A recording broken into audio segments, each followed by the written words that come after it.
You know what? I need to sideline for a second. All right. This whole thing actually kind of bugs me a little bit. The auto update? The auto update. Yeah, not leaving it in the user's hands. I really don't like it. And I think it goes even further than that, where you have these systems, whether it's an operating system or a game, like a massively multiplayer game, something where it ties directly to something sitting on the server. Yeah, and service, unless you update your client locally, you can't continue to use that software. Right. That actually bugs me. I was thinking about it. Because what happens, if you're down or they're down? Right.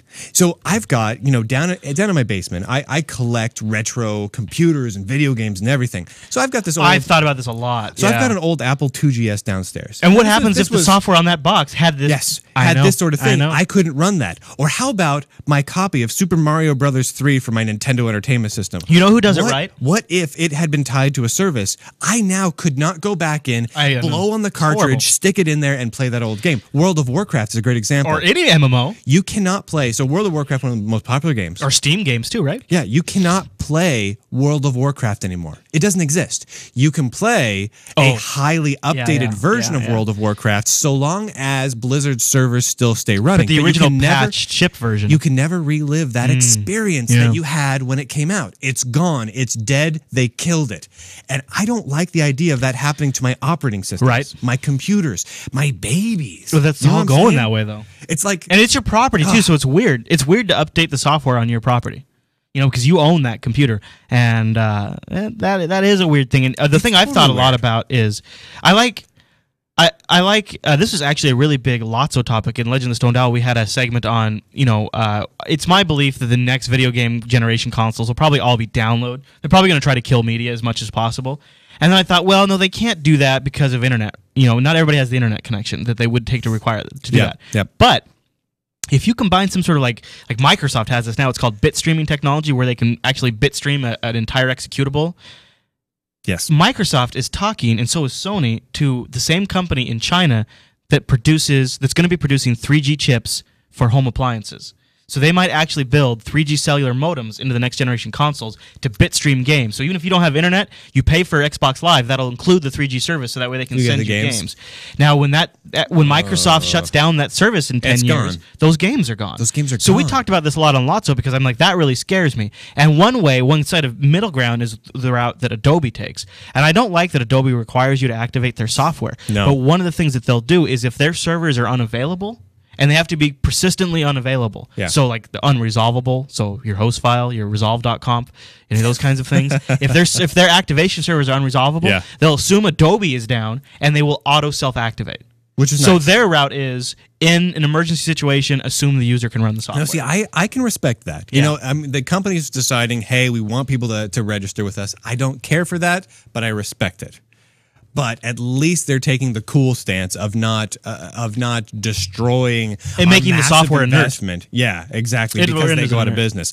So this is the strong advantage of open source software, because strong advantage. If the code is available, then there's not the possibility of that happening, because legally that code is under some sort of license, either BSD or GPL or whatever, that says that has to happen. That this code has to be released. It is released, and somebody can't just shut it down. I mean, you look at Nautilus, right? That's always my go-to point. But that was a company made by the company name was Easel. They developed Nautilus, which was a bolt-on product to GNOME. That's GNOME's file manager. They went out of business, but everybody said, "Man, this is a great file manager. We're going to take it. We're going to take it." And Easel was tied in to an online service. Yep. You logged into the Easel service, but because Nautilus was open source, it's now, I think, one of the greatest file managers out there. I know. Here's a real. Let me grab this real quick. Now here's the real thing where I start to look at it and get really concerned. All right. We've got. Let's look at Chrome OS. Mm-hmm. Chrome OS is coming. When you get a Chrome OS tablet or netbook or PC or whatever you're running, you don't have any say about what's on it. You really don't. Yeah. Google can do whatever they want, whenever they want. Because they have the ability to push and remove apps. They have the ability to push and remove apps whenever they want. Yeah. Same with Android. Yep. You have an Android phone. If Google wants all your apps off there and wipes it, you can't turn that off. Of course, there's no reason they would want that. Well, they already have. Well, for bad apps. For some apps. Yeah. But see, that's just... But there's no business reason for them to do that. What if you... okay, there could be. There could be. Yeah. But they're not going to wipe all your apps. But there could be some really awesome app that for a business reason they want Nokia internet tablets. I can turn that off. Yeah. Well, they can't touch it. Well, that's the difference, right? I mean, the Android devices... freedom versus versus dictatorship. Right, because the dislike it Android greatly. devices are a custom built. The Android devices, the Android runs on top of Linux. Right. Whereas that N900 Is more Linux. Is Linux. Yeah, it's more not like a more Linux Linux desktop. It is Linux. It's actually the really OS. similar to KDE with a bunch of other stuff on it. And it's got a lot Android, of PT and everything else. Android phones are a Linux kernel with a boot environment that starts a VM. That starts a Java VM. That boots Linux, and then it never goes out of Linux. It's really similar to a Linux desktop. This is not what I'm interfacing with on my phone here is not Linux. So maybe I don't know. It scares. This is why I don't have an Android phone. It bothers me too. You know, because I had the iPhone. But I think for a phone, I don't know if there's going to be a way around it. And I bought into the iPhone thing momentarily. But they can kill apps on that, too. Exactly. So I'm like, you know what? I'm not going to... I ditched the iPhone. I got rid of that sucker. But, you know, even... And I'm not going to go to something else that takes away my ability there's two ways to look use at it. my stuff. I agree. I don't want someone to take away my stuff, but there's two ways I look at it. Is one, like that, the remote kill thing, Apple... there is an app that was in the iTunes store for like 24 hours, something like that lets you turn on free tethering on your iPhone, right? Yeah. And then Apple pulled that app out of the App Store. People that got that app, they can still run it on iOS 4. So they're not killing apps. Even an app like that goes against their carrier agreements, they haven't killed it. Android, the only apps they've killed, now remember, they've had this for 2 years, the only apps they've killed was that bogus security researchers applications. So they're not so far, there's been, I think in that period of time, there's been opportunities for other business reasons they could have killed things, and they haven't. But it's still there, and that does bother me. But here's the flip side of it. On my machine, on my smartphone here, I've got Dropbox, which has all kinds of personal information for myself and Jupiter Broadcasting. I've got Evernote. It has an S ton of personal information in there. I've got my email. I've got client files on there. If there's something on my, and especially this is probably a little more likely to happen in Android because of the laxer marketplace. Yeah. If there's something on there that's monitoring my keystrokes or taking my data, even though there's security zones, you just never know what could happen. I want Google to be able to kill that immediately because that phone is my vault now. You know, I carry everything about me in my pocket. I even have Mint.com set up with all of my personal finance information in there.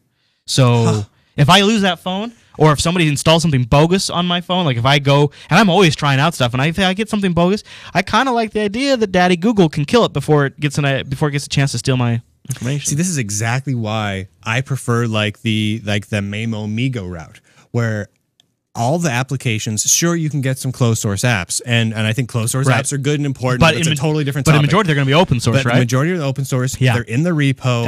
If they're in the repo, I can choose to get them or not. Yeah. People can have them in the repo. If they pull them from the repo, I'm just not going to get any updates. Now, of course, there is a metric S ton of open source applications on the Android platform. Yeah. But whenever you go closed source at any level, there is that you lose that layer of visibility. Right. Not that you personally, well, you might, but not that I personally would look at the source code and go, oh, look at this guy, he's stealing my keystrokes.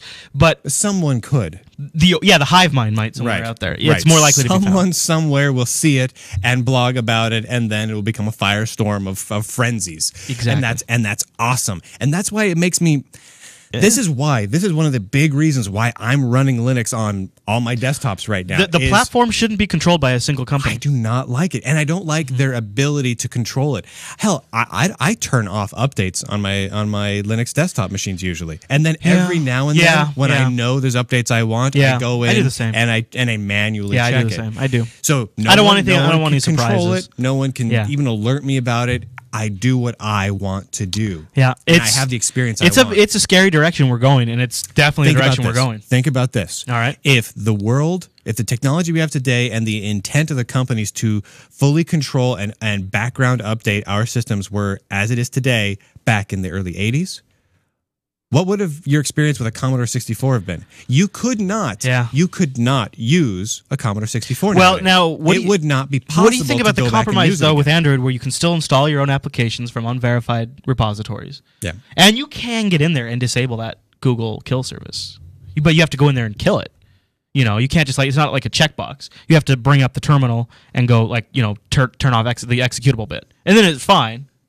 It's not a hard fix, but it's a scary thing because I think it's very soon, probably Linux excluded from this, hopefully for sure. very soon, the proprietary desktop operating systems will have some sort of technology in this. You're not going to be selling millions and millions of these devices with this really good working software distribution platform that's making people a ton of money and not roll it out onto the desktop. No way. Microsoft and Apple are going to do this. Well, I mean, and then they're going to have that same power on people's desktops. Well, I mean, we know. I mean, you know, Apple's getting out of the computer business. You know that. For Maybe. a fact. I don't know. Well, sometimes they look, but then they build something. Then they build a phone where the actual phone call is the last priority, and everything else is.